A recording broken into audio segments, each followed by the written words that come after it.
Japanese candlesticks são úteis na indicação da reversão. Olha, eu já olhei mais do que 1 milhão de gráficos e já vi mais do que 50 padrões de candlesticks acontecendo nas reversões, realmente.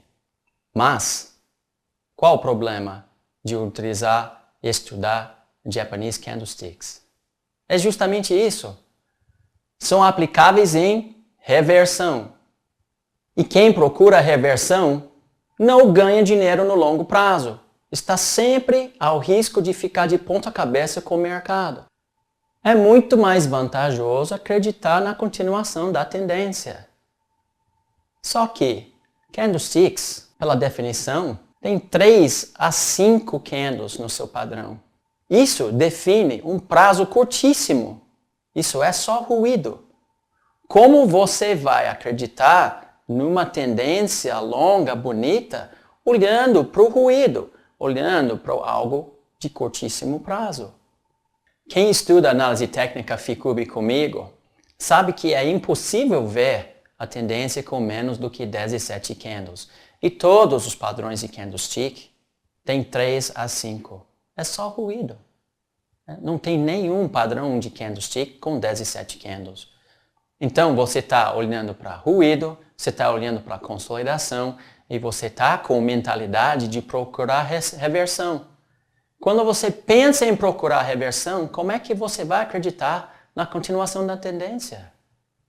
Eu acho interessante, em vez de olhar de padrão de candlestick, você mergulha no tempo gráfico menor para avaliar as condições técnicas de direção e força do fractal menor. Isso vai te dar muito mais confiança no seu trade do que ficar olhando preço subir e cair em um candle só. Eu não sei porque eu não fiz isso ainda, mas eu vou fazer uma aula de candlesticks para vocês. Vou gravar isso. Ele vai ter 4 padrões. Sabe quais são? Se o candle atual tem máximos e mínimos maior do que o candle anterior, o preço está subindo no curtíssimo prazo. Se o candle atual tem mínimos e máximos menores do que o candle anterior, o preço está caindo no curtíssimo prazo. Se o candle atual está dentro dos limites do candle anterior, é uma consolidação inside candle e não fala nada sobre o movimento de preço no curtíssimo prazo, além de estar em consolidação. E se o candle atual tiver máximos e mínimos maiores do que o candle anterior, está uma condição técnica chamada engolfo. Também não fala nada sobre a direção do fractal de curtíssimo prazo. Assim, você matou candlesticks com 4 padrões, pensando no que? Direção, tendência ou consolidação. Tão simples assim. Indicadores mais rápidos e precisos são mais eficazes. É muito interessante essa questão, porque muitas pessoas aprendem pela análise técnica convencional de olhar para tempos 8 candles, por exemplo, 13 candles. Os seus indicadores são baseados nesses períodos. Nós sabemos que não dá para ver tendência com menos do que 17 candles. Então, nossos indicadores rápidos, eles estão olhando principalmente para reversão ou consolidação. Nós sabemos que isso não dá dinheiro no longo prazo. Mas tem outros perigos em relação desses indicadores curtos. Principalmente, eles sofrem muitos sinais falsos. Isso porque a maioria dos seus sinais acontece em consolidação. Então, consolidação não tem direção, não tem força, muitos sinais falsos. Indicadores mais rápidos têm qual objetivo? Procurar reversão. Mas nós sabemos que reversão não dá dinheiro no longo prazo. E que é muito mais interessante acreditar na continuação da tendência. Você quer saber por que pessoas olham para os indicadores de curto prazo? É porque eles têm medo. Eles têm medo de perder seu dinheiro. Eles precisam acompanhar o preço de perto para saber tudo que o preço está fazendo para que eles possam evitar de perder seu dinheiro. Na verdade, essas pessoas não entendem um modelo matemático, estatístico para ganhar dinheiro, que é acreditar na continuação da tendência. Então, indicadores de curto prazo é uma armadilha muito grande, ensinado pela comunidade de análise técnica convencional, e ele é feito para você se concentrar em crenças disfuncionais, como reversão, consolidação e medo.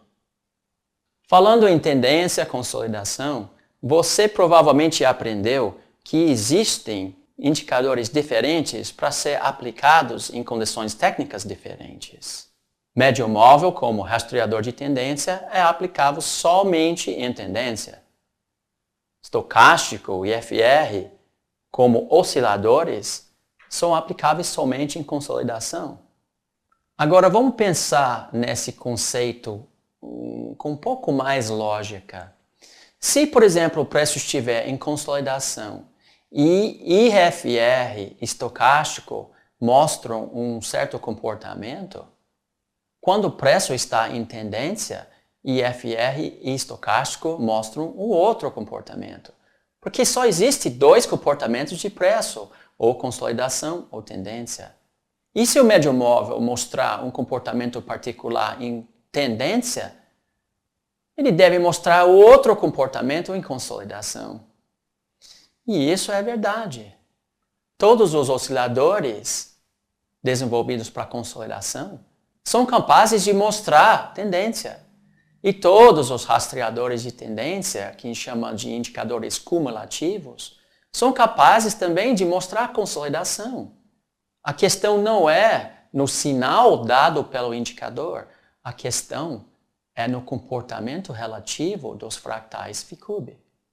E uma coisa muito bonita sobre Ficube é que quando você calibra qualquer indicador, oscilador ou cumulativo, com separação fiel cubo, todos os indicadores dão o mesmo sinal de mudança de comportamento entre tendência e consolidação. Ficube, fractal 5.3, realmente é o denominador comum de todos os indicadores, simplesmente porque Ficube procura entender tendência e consolidação. São os dois comportamentos básicos do preço. Como eu não vou além disso, eu não quero procurar nada além disso, todos os indicadores convencionais também voltam eventualmente para mostrar isso. Ficube realmente é capaz de calibrar qualquer indicador para dar o mesmo resultado. Questões de volume eu acho muito interessante. Também não olho para o volume e não sou fã de indicadores que olham para o volume. Muitas pessoas acreditam que um bom rompimento para cima ou para baixo é confirmado pelo aumento de volume. Mas no 10º DVD do curso Descobrindo o Preço, eu mostrei para vocês como o volume é um indicador ambíguo. Às vezes, preço e volume seguem as regras convencionais e às vezes não. E isso é ambiguidade. E nós precisamos tirar a ambiguidade de nosso trade system. E por isso eu não olho para o volume. Nós não operamos volume, nós operamos preço. E volume, como é um indicador ambíguo, não ajuda a gente, só atrapalha a gente.